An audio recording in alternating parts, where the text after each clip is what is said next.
பொண்டாட்டி மேல இருக்கிற பாசத்தால பாண்டியனை வெறுக்கிற மகன், மீனா கேட்டதுக்கு நோ சொன்ன மாமனார். ஸோ இந்த மாதிரியான விஷயங்கள் குறைத்தா இன்னைக்கான பாண்டியன் ஸ்டோர் சீரியலில் என்னென்ன நடந்துச்சு அப்படிங்கிறத வந்துட்டு பார்க்க போகிறோம். ஸோ அந்த வகையில் தங்கமேல் பார்த்தீங்கன்னா புக் பண்ண அந்த ஹோட்டலோட விலை அதிகமாக இருக்கிறதுனால அதை பற்றி தன்னுடைய அம்மா கிட்ட பேசிக்கிட்டு இருக்கிறாங்க. அதுக்கு பாக்கியமும் இதை பற்றியெல்லாம் எதுவுமே யோசிக்காம மாப்பிள்ளையை கூட்டிக்கிட்டு முதல்ல நீ ஹனிமூன் கிளம்பிப்போ, எது நடந்தாலும் அப்புறமா பார்த்துக்கலாம் அப்படிங்கிற மாதிரி சொல்லிட்டாங்க. இப்படி தங்கமயில் அம்மா கிட்ட பேசிட்டு திரும்பின நிலையில ஒரு மறைமுகமான உருவத்தை பார்த்து பயந்து போயிட்டு கத்திடுறாங்க. அதுக்கப்புறமா பாண்டியன் அண்ட் கதிரும் வந்துடுறாங்க. அந்த உருவம் யாரு அப்படின்னா பழனிசாமி தான் தண்ணி குடிக்கிறதுக்காக வந்திருக்கிறாரு. அதுக்கப்புறமா பாண்டியன் தங்கமேல் கிட்ட இந்நேரம் நீ ஏன் வெளியே வந்த அப்படிங்கிற மாதிரி கேட்குறாங்க. அதுக்கு தண்ணி குடிக்கிறதுக்காக வந்த அப்படிங்கிற மாதிரி தங்கமயில் சொல்கிறாங்க.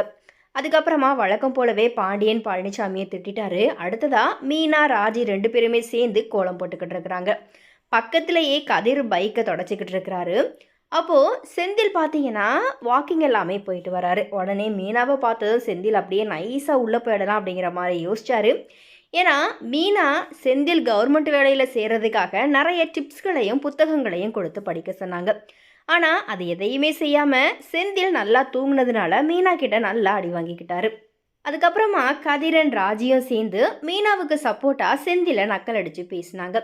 அடுத்ததா செந்தில், இனி நான் படிப்பில் கவனமாக இருக்கேன், கூடிய சீக்கிரத்திலேயே எக்ஸாமில் பாஸ் பண்ணுறேன் அப்படிங்கிற மாதிரி சொல்லிட்டாரு.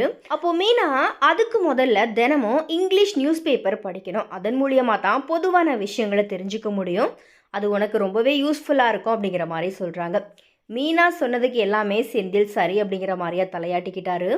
இதை தொடர்ந்து வீட்டுக்குள்ளே வழக்கம் போலவே மாநாடு ஆரம்பிச்சிருச்சு. அப்போ வந்த பாண்டியன் சரவணன் தங்கமயில் சென்னைக்கு கிளம்புறதுக்கு டிக்கெட் எல்லாத்தையுமே போட்டு கொடுத்துடுறாரு. இப்படி ஒவ்வொன்றையும் பார்த்து பண்ணுற பாண்டியன் சரவணன் அண்ட் தங்கமயிலுக்கு பார்த்தீங்கன்னா அதிகமாக இடம் கொடுத்து ஓரவஞ்சகம் காட்டுறாரு.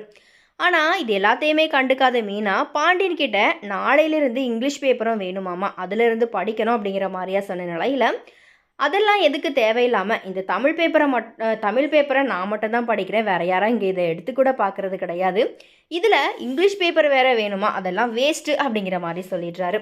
உடனே ராஜி, இல்லைமாமா கவர்மெண்ட் எக்ஸாமுக்கு படிக்கிறதுனால எனக்கும் அந்த இங்கிலீஷ் பேப்பர் தேவைப்படும் அப்படிங்கிற மாதிரி சொல்கிறாங்க.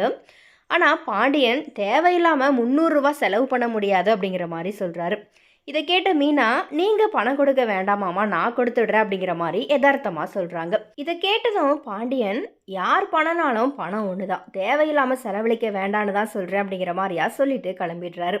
உடனே மீனாவும் இங்கிலீஷ் பேப்பரை வேண்டாம் அப்படிங்கிற மாதிரியா சொல்லி ரூமுக்குள்ளே போயிடுறாங்க. இது எல்லாத்தையுமே பார்த்த செந்தில் பாண்டியனை திட்டுற விதமாக சரவணன் அண்ட் கதிர்கிட்ட வெறுப்பாக பேசிக்கிறாரு. மீனா எவ்வளவோ அட்ஜஸ்ட் பண்ணிக்கிட்டு இருக்கிறா, ஆனால் அதை கொஞ்சம் கூட புரிஞ்சுக்காம அப்பா இப்படியே பண்ணுறது எனக்கு சுத்தமாக பிடிக்கவே இல்லை அப்படிங்கிற மாதிரி பொண்டாட்டி மேலே இருக்கிற பாசத்தால் பாண்டியனை பார்த்தீங்கன்னா செந்தில் வெறுத்து பேசுகிறாரு. ஸோ இந்த மாதிரியான விஷயங்கள் தான் இன்றைக்கான பாண்டியன் ஸ்டோர் சீரியலில் நடந்துச்சு. ஸோ எனவே இது குறித்த உங்களுடைய கருத்துக்களை மறக்காம கமெண்ட்டில் ஷேர் பண்ணுங்கள்.